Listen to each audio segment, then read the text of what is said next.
Hello, welcome.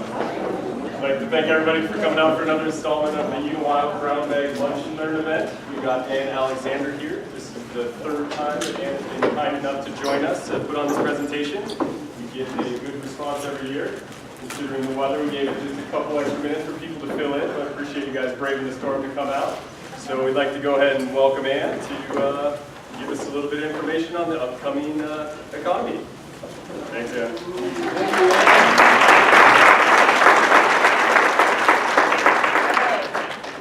I'm going to test real quick. Do I need to put this on? Yes. Okay. I check. I think I'm really loud, but yeah, maybe I'm not as loud as I think. Okay.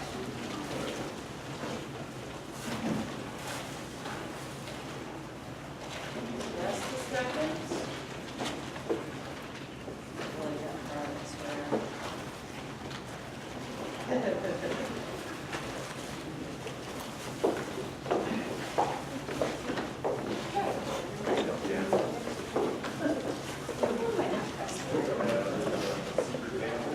Oh, there's a secret panels. I didn't even know there was a secret.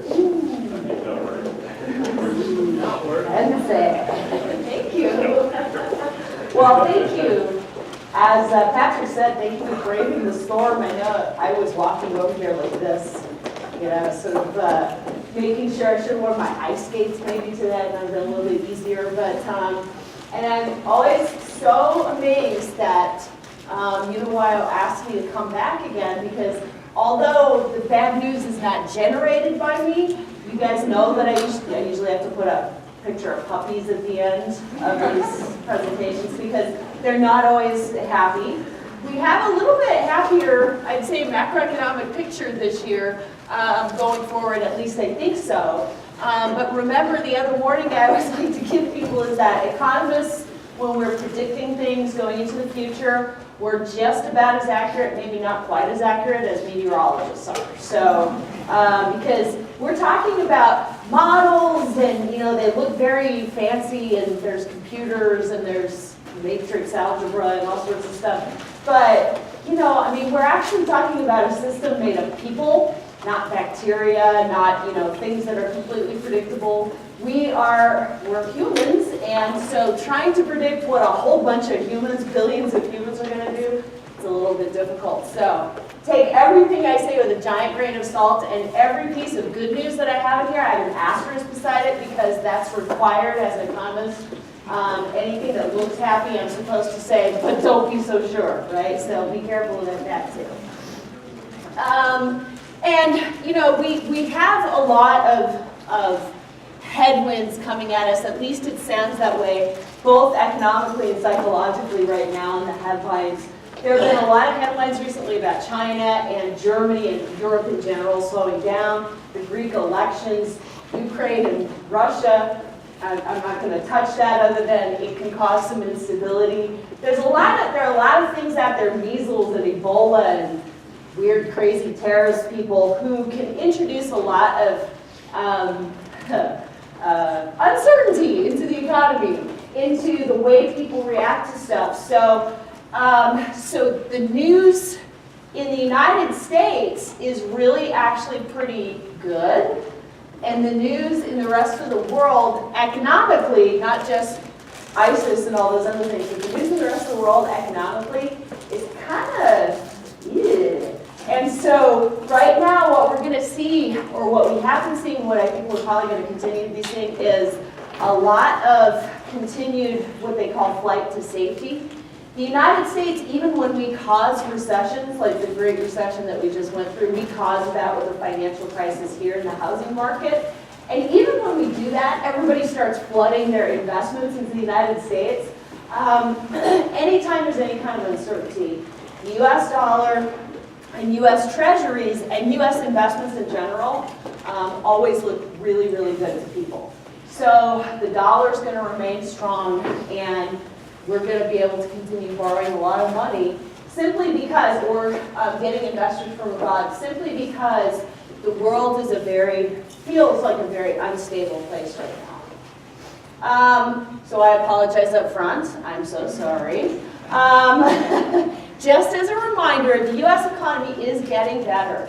It really is, but we have to keep in the back of our minds that this recession that we just came out of, that we came out of 6 years ago, was a really, really bad recession. It was not just a really bad, a really, really, really bad recession. That's a highly technical economics term. And it was aggravated by a financial crisis. So anytime you do that, studies of bad recessions with financial crises show that it takes approximately a decade to recover from those kinds of recessions. And we are about 8 years from the worst part of the Great Recession, or from the start of the Great Recession. We've been in a recovery for a significant amount of time, and I'll actually show how long the recovery's been.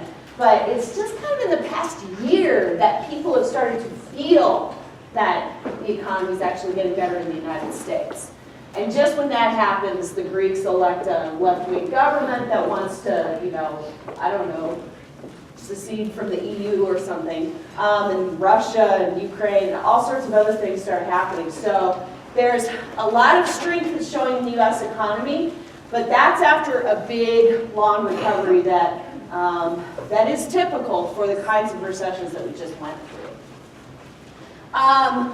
So the national economy, as I said, is improving. There's the asterisk of an economy. There has to be an asterisk by any happy thing that I say. That's in our bylaws, basically. It took 2,312 days to recover all the jobs that we lost in the Great Recession.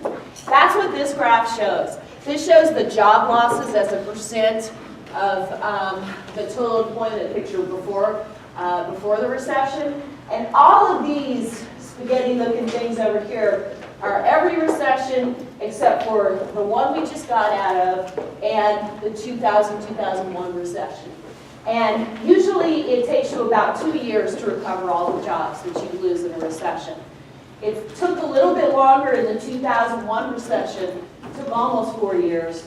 And this one, 2,000, yes, I counted them, 2,312 days, give or take maybe 24 hours. But since that time, the population of the United States has, of course, grown.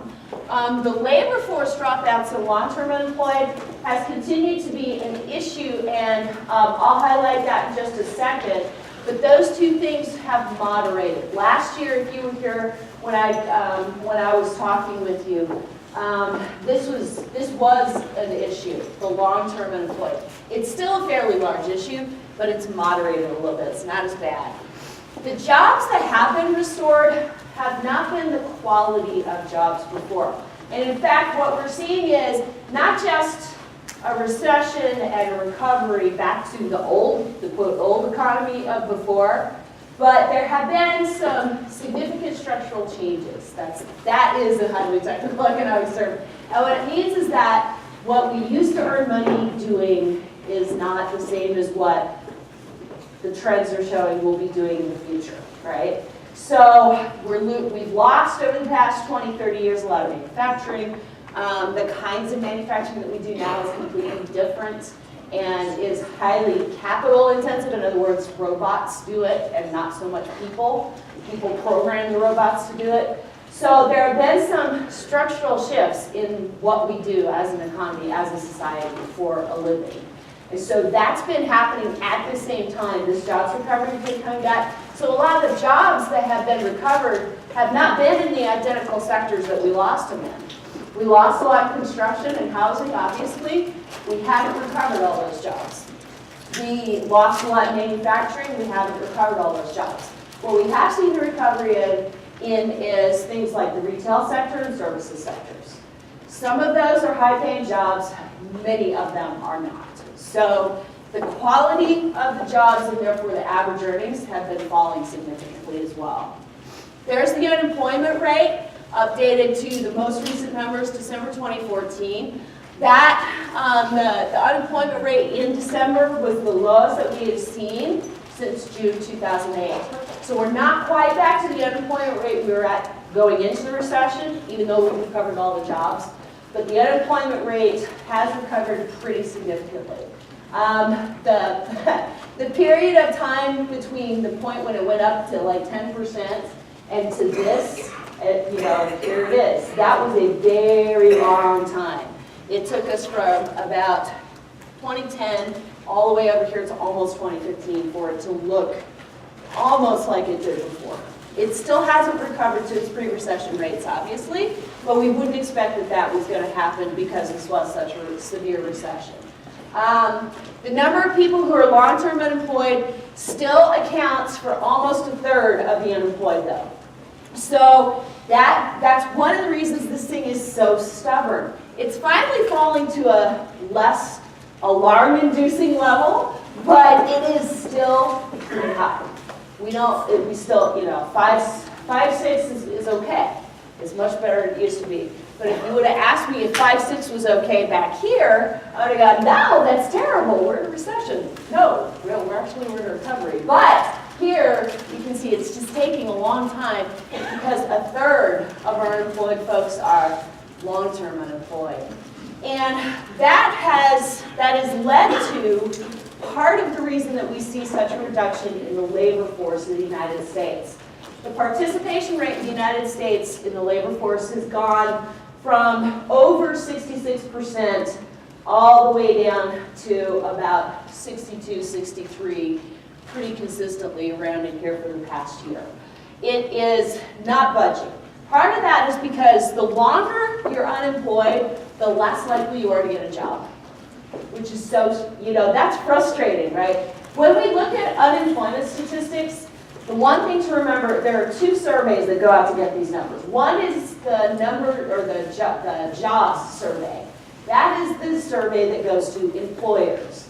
They are required, there are about 400,000 or so job sites that are required to report back to the Bureau of Labor Statistics the number of jobs they have.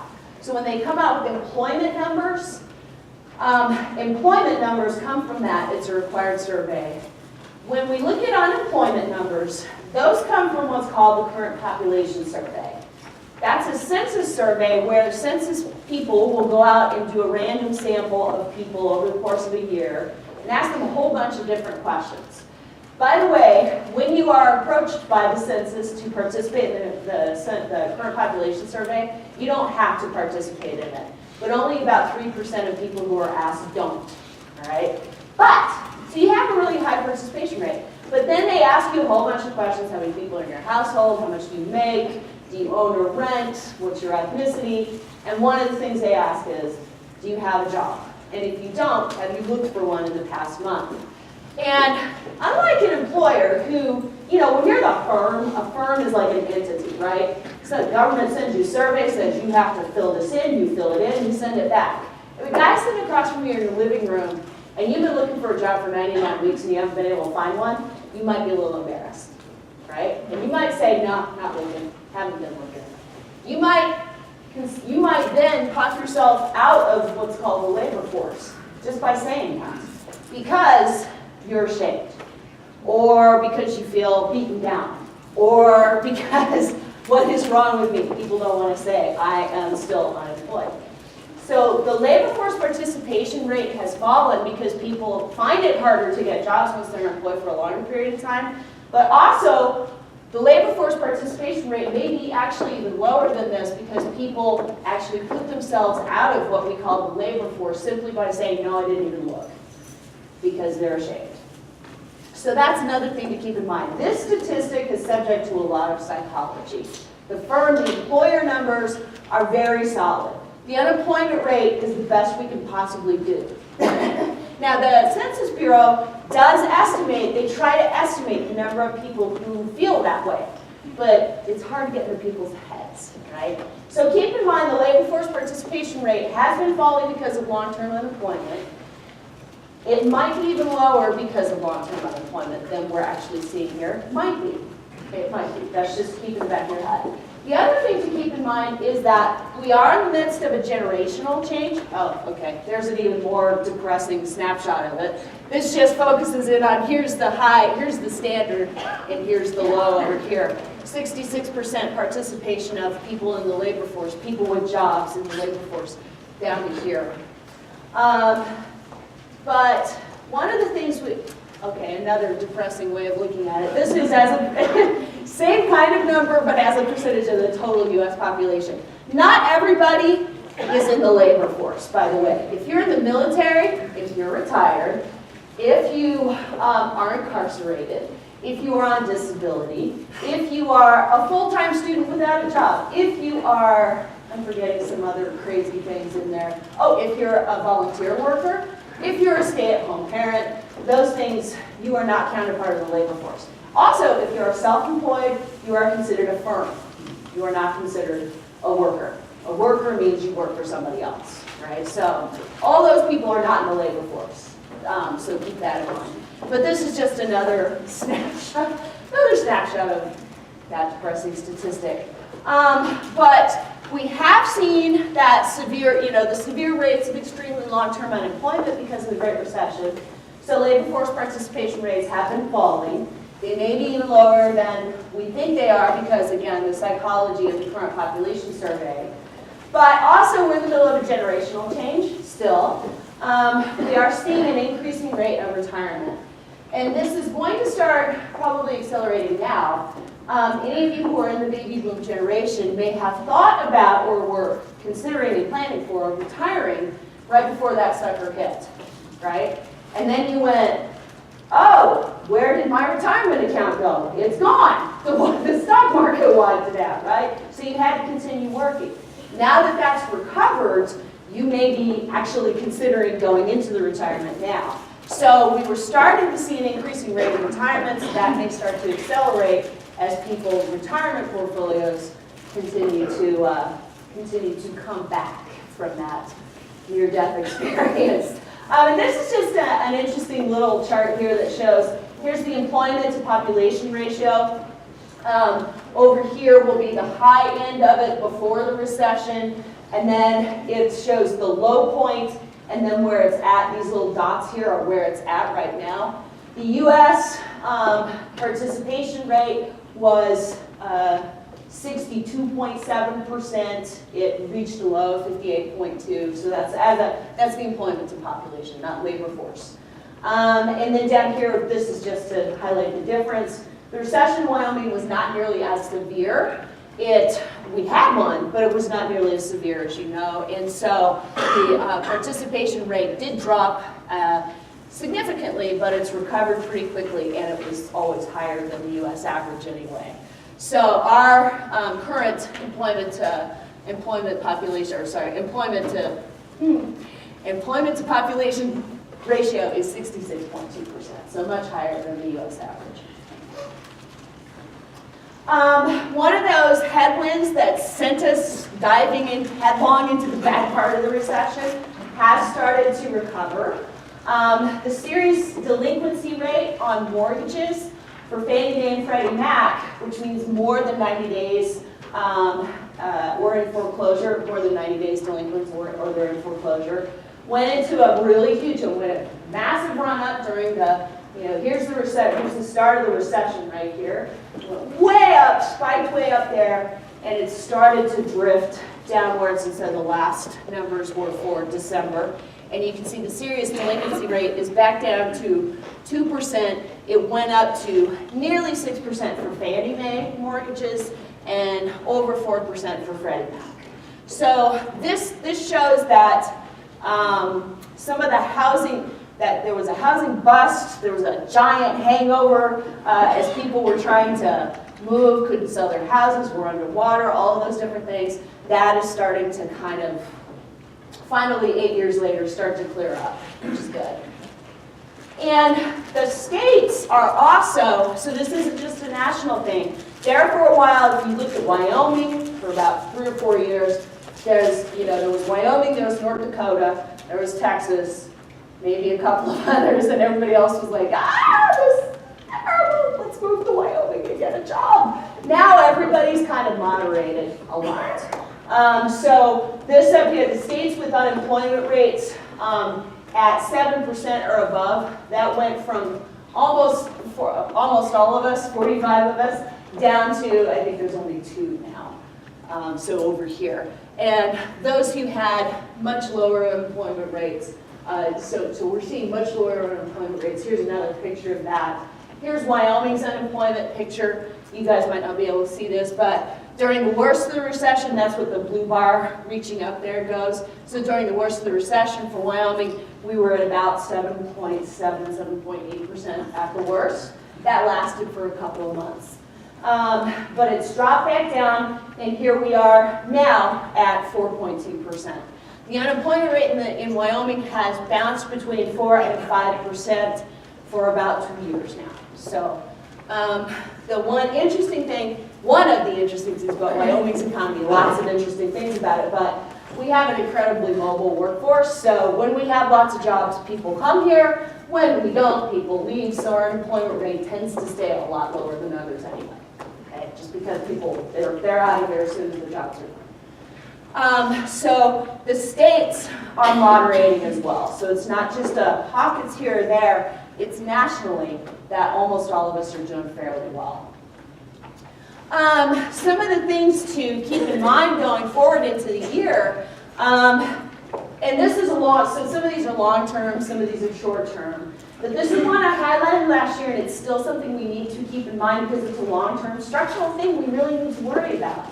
There are documented significant long-term effects to lifelong earnings and their approach to risk when they come of age during a recession.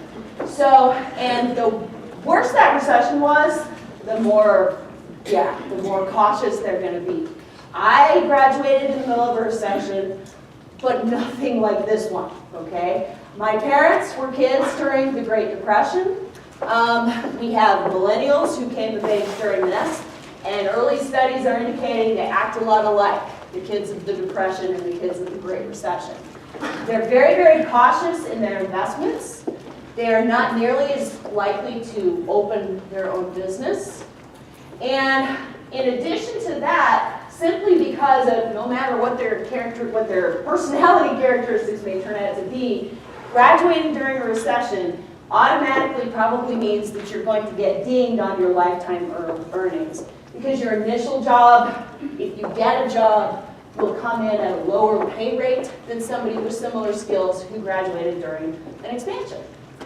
And so they're going to maybe have a delayed job. When they do get a job, they're probably going to be paid less than a similarly skilled peer who didn't graduate during a recession. And then job quality declines as well, because you try to find anything you possibly can during a recession, you may end up with a job that doesn't have the same kind of career trajectory as somebody who looks just like you, who has the exact same skills, but who graduated during the boom. So this is something we have to keep in mind as these millennials start to get jobs, and there are lots and lots of good anecdotal evidence, and as I like to say, the plural of the anecdote is not data, but nonetheless, there's lots of anecdotal evidence that the millennials are starting to get jobs a lot better at a lot higher rate than they were before. But we have to remember they may have been dinged psychologically as well as in their lifetime earnings. Student loan debt, you know, I'm from Gen X, so I'm like, I didn't have to borrow money. I just worked during while I was going to school. All these kids complaining about their student loan debt but college is a lot more expensive than it used to be.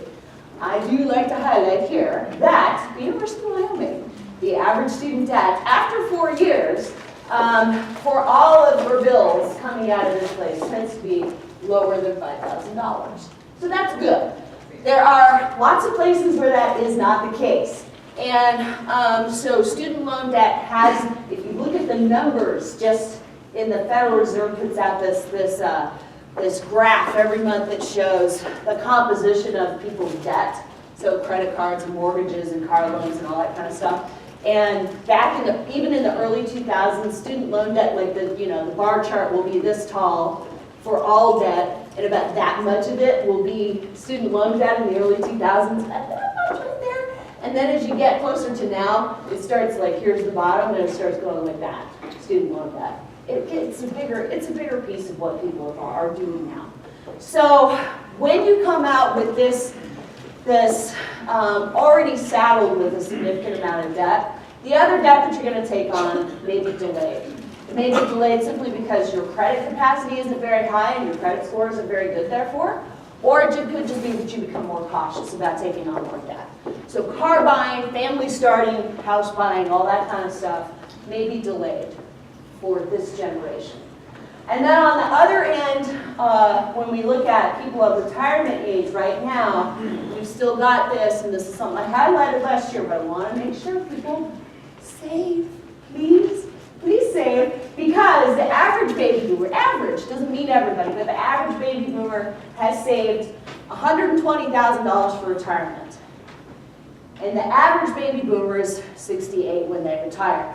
And they're, on average, going to be living to 83. You do the math. Are they going to be, $120,000 to last them 15 years? Yeah, that scares me very badly. So, total $6.8 trillion short of what will be needed for their retirement as a group, right? So, that's concerning. And a lot of that is because there's been a change in their lifetimes from pensions to 401k. So from employer defined benefits, pensions, to you do the investing. We'll give you some money, you invest it, you manage it, you take care of it. And you get what's called a defined contribution instead. So that for them was a big shift. And it means that there's some potential problems there. There was a new analysis that came out late last week from Pew, and they found that 70% of households in the United States have one of the financial stressors, the major financial stressors, on their balance sheets.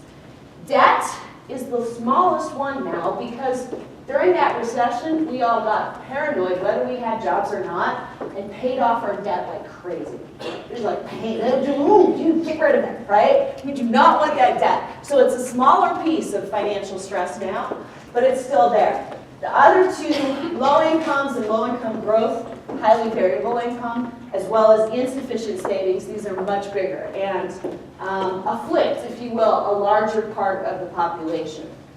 So let's look at each one of those. Income growth has been incredibly low and incredibly volatile for the past 10 years or so. Over the 20-year period from 1979 to 1999, your average worker saw their wage grow 22%. From 1999 to 2009, which means just a few months of that nasty recession is in there, 2%. So that wasn't eroded by the recession. That was just a slower rate of growth up until 1999, or 2009 at least.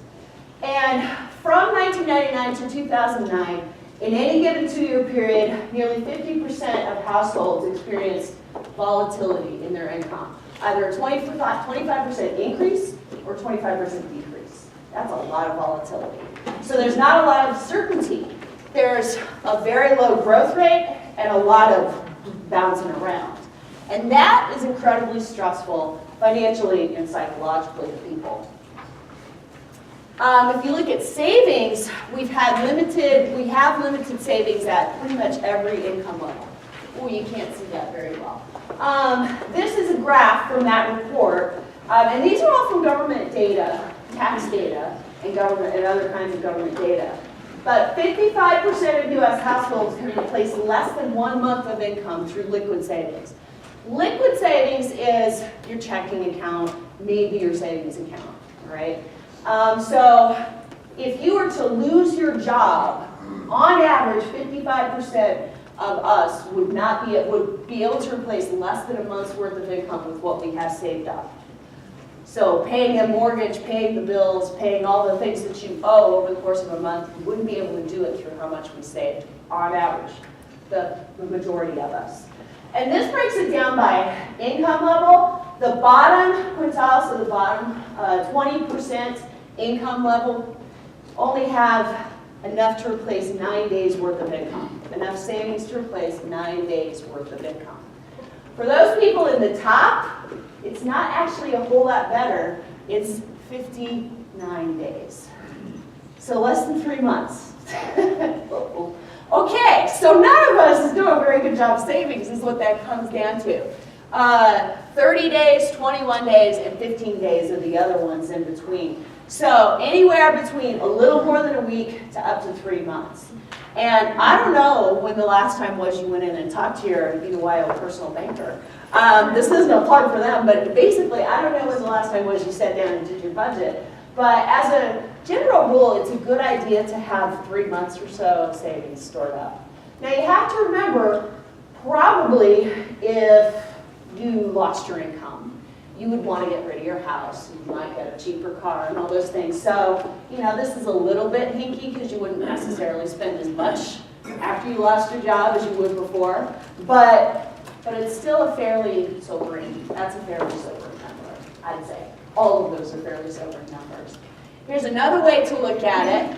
If they took all of their savings, not just their checking and savings account, but everything, if they pitched in their retirement savings and all of their investments, on average, the top income earners would be able to replace 119 days worth of income.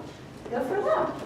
But the poorest would only be able to replace 21 days, so 3 weeks worth of income, and everybody in the middle about 76 days. So that's still a fairly not good number. Those are not good numbers there. So that's throwing every resource you have at it. We're still not savings enough. So down here they define liquid savings. That's the stuff you can quickly access as cash. You know, if you try to access your retirement account, you lose money on that. You get taxed on it. There are all sorts of bad things that happen. And the same thing can happen with some of your investment portfolio because you'll be selling at the mercy of whatever the stock market said that day. This is over time. You can see that that has eroded from about 1998. Both of the upper income level, or the sort of middle and upper income folks, could replace a lot more. Months worth, it was up to almost 6 months for the wealthiest and almost, well, 2.5 months for sort of everybody in the middle. But it's remained fairly steady at 3 weeks for the poorest because, of course, by definition, when you are poor, it is very difficult to save. You don't have a lot of additional income. So when you look at all of these financial stressors, 55% of us are savings limited. About 47% of us have seen our incomes, real incomes, fall and or subject to a lot of volatility. And about 8% of us have way too much debt, which is much smaller than it was before the recession, but nonetheless, it's still there. So between the two financial stressors of not enough savings and highly variable and low growth income, almost a third of us have those two financial stressors combined. And about 3% of us all have all three of those things. Debt, low income growth and high variability, and their savings constraint. So socially, macroeconomically, that makes a big difference. People who are in this area here, this 29% of us right there, tend to be a lot more cautious about doing things. They don't invest as much, and they certainly kind of don't like to start pulling themselves out of their turtle shell when everybody says the recession's over. Okay? That might explain a lot of why we've all been kind of hiding like this, like, whew, still too much uncertainty in our own personal balance sheets. Here's it. Would you like the puppies now? Because y'all are just like, I'm serious, there's like a pin drop, and you're not sleeping either. You're all like staring at me. Really? Puppies, now. No, I'll show you the puppies in a couple minutes, I swear. Now, averagely, this is just another little thing to pop in the back of your head. I don't know what to make of this statistic, quite frankly. We are in the midst of the third longest expansionary period in recorded history. That I don't know what they were back in Roman times, quite frankly, but or even before like 1860. But according to historical statistics, the average length of the U.S. expansionary period was 39 months. So we are, I know it doesn't feel like it, but since the worst of the recession was over and since we've been recovering, it has been 67 months. So, and again, that doesn't tell you how people have felt. People have, for a long time, past that date, past June 2009, people still felt bad. We still felt like we were in a recession, whether the numbers said so or not, right? But, so that could be why it's been so long. We're just now kind of going, oh, was that over? And then, of course, Greece and Russia and all these people happened. But anyway, 67 months versus 39 months. I don't know what to make of that. There may be some other folks in this room who have theories. I'd love to hear them. I just think that's interesting. That's interesting. I don't know if that's caution or if that's, wow, that's great. I don't know. I'll show you puppies in a second. I promise. So, what are some of the things I would see? Here's where all the nice models that are full of people who act like, human beings with not rational, we're people. We do stupid stuff, right? So if we were all automatons, I would say these were all going to be perfect, but these are just some, maybe these things will happen. The Fed has pretty much said, so this is what I'm going to say, I'm virtually certain about this because the Federal Reserve has said we are going to increase interest rates in September 2015. Maybe. So I don't know if they will or not, but at least they have a date on it, and I can blame them if it's wrong, okay? Because they said, then they get to September and they say, I don't think so. But quantitative easing has ended. That hasn't put too much volatility into the housing sector, which is good because a lot of people were worried about that. But the Fed still uses this word in every communique it makes. We're cautious. We're cautious. Meaning they're going to continue to watch the unemployment number, and now they're even more closely watching the inflation number. Not because they're afraid it's going up, but they're afraid it's going down. And you might go, what's wrong with deflation? What's wrong with inflation going down? That sounds good to me. Oh, there it is right there. All right, I'll throw this out there. Why would anybody be afraid of falling prices? Yeah. Don't spend if you think it's going to keep going down. Exactly. You don't spend because you're like, why should I go buy that TV at Walmart when I know next week or next month it's going to be cheaper? Everything's going to be cheaper. So anything you buy during the inflationary period, you might as well wait to buy it because it's going to be cheaper. So everybody just stops buying stuff. Producers try to induce you to buy stuff by reducing the price further. And you say, well, look, they did what I thought they'd do. I think I'll wait again and see if they'll do it again. And they say, I got to get customers in here. I'm going to reduce price. And you say, look, they did it again. I'm going to wait. Reduce price, reduce price. And pretty much everybody's just sitting on their hands and they're buying food, hopefully. And maybe I'm hoping they're going to pay their rent and stuff like that. But growth tends to stall out pretty badly. The United States hasn't had a deflationary episode since the Great Depression, not that thing we just went through, which was bad, but the Great Depression was called the Great Depression for a reason. And that aggravated the Great Depression, made it from a very bad recession into a depression when you have a deflationary spiral. So it stalls growth pretty badly. So they're cautious not about inflation, they're cautious not about necessarily unemployment isn't falling anymore, they're cautious about deflation. And they're afraid that if they raise interest rates, people won't borrow as much and that will stall economic activity even more. So they have to watch that. So that one I can shunt off on the Fed. I said this one early as I started, but there is an increasing concern about multiple sources of global instability. All those pictures I had up of Angela Merkel and the Greek elections and all that, and ISIS and whatnot, the Russian, Ukrainian thing. There has been an increased flight to safety, which means we have safe stuff and everybody else is concerned about the stability of their markets. The Swiss did something funky a couple weeks ago. They're like, yeah, we're going to drop the euro peg that we have. And the whole world just went, United States, we're coming! And they just plowed all their money over here. Every time the Greeks have an election, that anything happens, everybody just starts plowing their money over here. And that means we'll continue to see a strong dollar, which is good for us in some ways, but it's bad for us if we want to export to the rest of the world. So we become more expensive. That actually impacts Wyoming a little bit because we won't get as many tourists, by the way, just so you know. and international students. It's more expensive to come here. So that's kind of a big piece of our economy. This, I have no idea, all right? I just know that global oil prices have been falling at a really rapid rate. They've kind of stabilized a tiny bit over the past couple of weeks. I have no idea what they're going to do after that. That's not my field of specialty.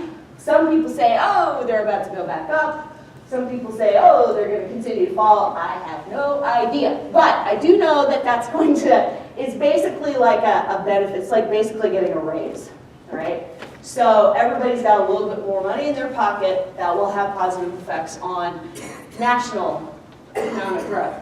Not necessarily Wyoming's economic growth.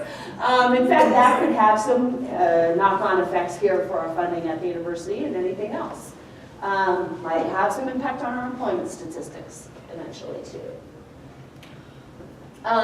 So they may be nearing a trough. That's as far as I go into a prediction on that. I don't know at all. Moderate growth in GDP is forecasted by most sources, most reputable sources. 2 to 3%, that's hedging a lot. That means I don't know. But it's not going to be bad. It's going to be better than it has been. Now, our last quarter of growth, and actually annualized growth, all of 2014, was much higher than expected, which says, again, we are in a strong economic growth period. But we've seen some of the oil price stuff is starting to have an effect on our exports, but there are a couple of other cautionary things in there that may cause our GDP growth to be fairly, I mean, this is low, but not spectacularly bad. It's not spectacularly good. It's just, yeah, it's okay. Good job. All right, good job. C for the US GDP growth. Extremely low inflation worldwide, not just in the United States. The European Central Bank just recently has been cutting benchmarks. Australia just cut it. Cut it? How many English professors in here just wanted to throw something at me? Cut it? What was that? Anyway, Australia just cut their benchmark interest rate, which means their national interest rate. Canada just did this. The European Central Bank just did this. Everybody is worried about deflation. Or in some cases, like Australia and Canada, even more worried about prices of natural resources. They're worried about what that's going to do to their economic growth. So they cut interest rates hoping more people will borrow, and that will stimulate the economy. Global oil prices continue to remain very low. I already said that, sorry. Considerable instability from Russia and Ukraine. Every time something flares up, there was a hospital or 5 hospitals that were bombed the other day. There was a Christmas truce that looked really very nice from the outside, but it's flared up significantly again, and that means there are going to be more sanctions on Russia that have been put into place by our European partners as well as us, and that will significantly affect European trade and therefore affect us as well. There are lots of credible forecasts of China and Germany slowing down. China slowing down means that their growth rate will go from like 10% to 7%, okay? So when people say slowing down, it doesn't mean that they're going into negative growth. It just means their growth rate will be lower than before. But they're China. They have giant growth rates. So keep in mind when people say that. But they don't seem to be buying as many commodities. And so that's one of the harbingers of a slowdown in China's economic growth. Germany is definitely slowing down. And there are a couple of other red flags in Germany. I was over there with a class of mine in October. And one of the really interesting things that we learned was after the Fukushima nuclear plant accident in Japan, Germany, like 2 or 3 days later, put out this big giant announcement and said, we are never, ever, ever going to use nuclear power ever again, right? In our entire life, right? So they're like, by 2020, all nuclear stuff gone. Bye-bye. Can anybody see a problem with this? Because what else have they done? Yeah, they've gotten rid of coal, and they've gotten rid of everything pretty much. And natural gas comes from Russia, by the way. So, all right, so how do you generate baseload, like, reliable stuff coming into the grid that's never going to stop, like if the sun goes behind a cloud or the wind stops blowing? Well, if you don't use coal, and you gotta get your natural gas from Ukraine or Russia, you're probably gonna use nuclear power. These guys buy tons of nuclear power, mostly from France, by the way, but they have lots of nuclear plants. And all these firms, all these energy firms in Germany have built up all this nuclear capacity because they're going carbon neutral, carbon free. So they're building up their nuclear capacity. And then the government essentially comes in and says, oh, and in 7 years, that property is worthless because you can't use it anymore. Their grid stability is going to go down significantly. They're investing in battery technology and research and all sorts of stuff. Who knows? Maybe that will come through for them. But a lot of German firms that we talked to were like, yeah, we're moving all our production to Turkey because we know they have power.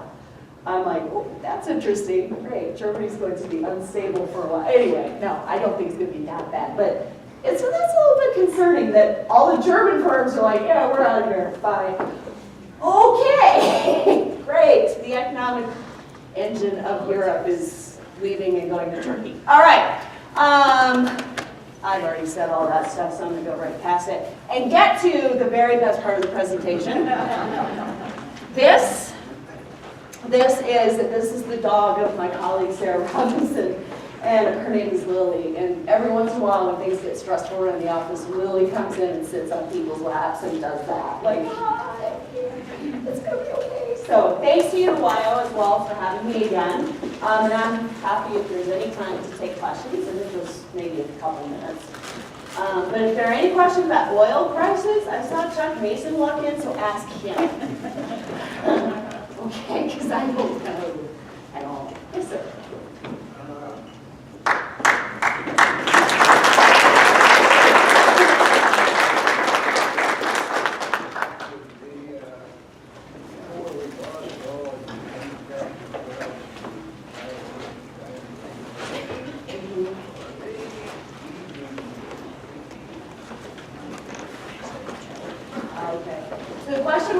We lost a lot of manufacturing jobs, outsourcing, I guess they called it as a general term, to lower cost manufacturing countries. And is any of that coming back? There's, again, anecdotal evidence, which isn't data, but nonetheless, there are some firms that are saying that the quality and reliability of supply chain is better in the United States, and so therefore they are moving some of their operations back. But it's a fairly small number. It's a feel-good story, and a lot of very famous and large manufacturers are doing that. So, so that's reversed a little bit. It's reversed a little bit. China's become a lot more, its costs have gone up because workers, when they start to experience economic growth, workers start asking for more money. And so there goes the low cost advantage. So there's been some of it.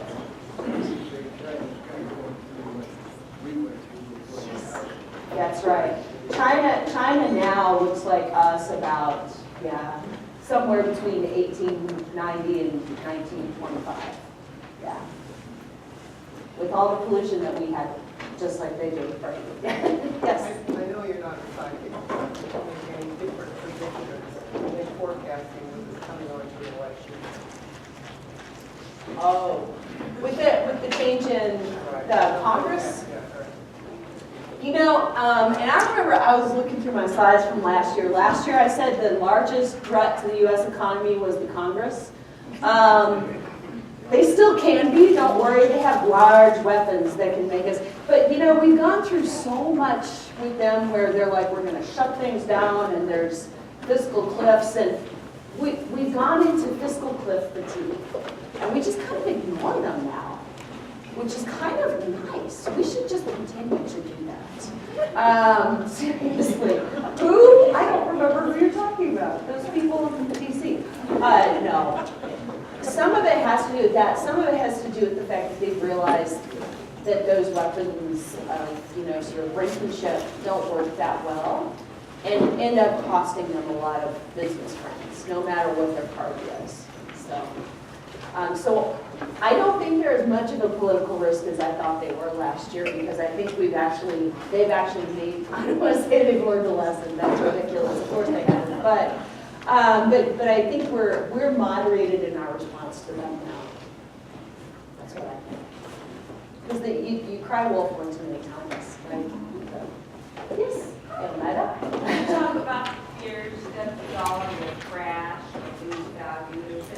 conversation, I did hear over the past year that dollar percentage rate could be going down. Boy, there would have to be so many crazy things that would happen for the dollar to crash.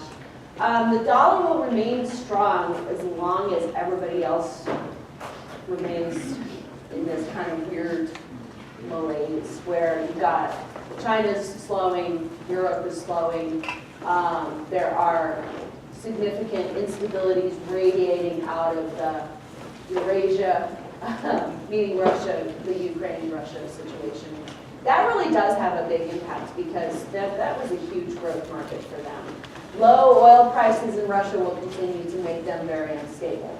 And Vladimir Putin tends to lash out when he's unstable. So as long as those things are all interacting, I don't see any problem with that. But the dollar, you know, the dollar is not set. The value of the dollar is not set by anybody. We got away from that system in 1972. And it's better for us that it goes up and down a lot. But I don't see it. That's just me. There's too much instability in there. It's good for us. We can go to anywhere and buy anything basically right now. That's good for us, but it's not good, again, for our export sector. I'm the international programs director. I worry about whether we're going to get tourists and international students, quite frankly. So. Yes, sir.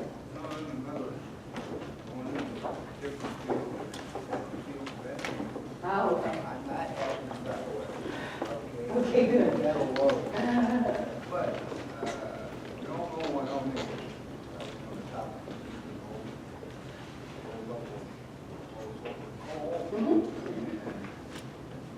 That, but why do you think that a business, other than reading, of course, does not embrace concepts of trying to create and foster clean energy? Oh, boy. You know, I think that's a fairly, that's an interesting question. So he's asking about why isn't there more investment by private business in renewable energy or low carbon energy?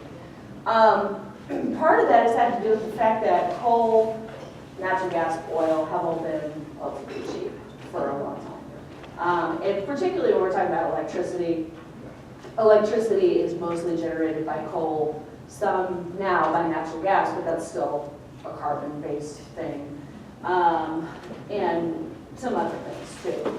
But why hasn't there been more investment? It's mostly a price thing, as far as I'm concerned. Oil is too expensive most of the time. Right now, it might be, but oil has been too expensive to use to make electricity for a long time. But natural gas and coal have been cheap enough, as has nuclear. Sorry, I like nuclear power. It's fine. So it's mostly a price comparison. It's pretty expensive to try to light up an entire city with solar or with wind. Mostly because you don't know when, you can't store it as well as we need to store it, whereas the others you can. You can have a coal bin, but you can't have a solar bin. Okay, well, I'm also a worst case scenario plan. Uh-huh.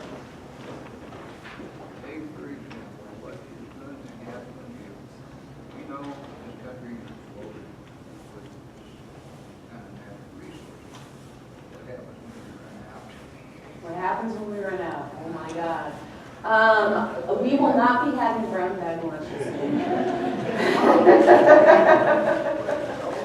That's a fantastic question, but that would be a whole other session. And I need to interrupt real quick.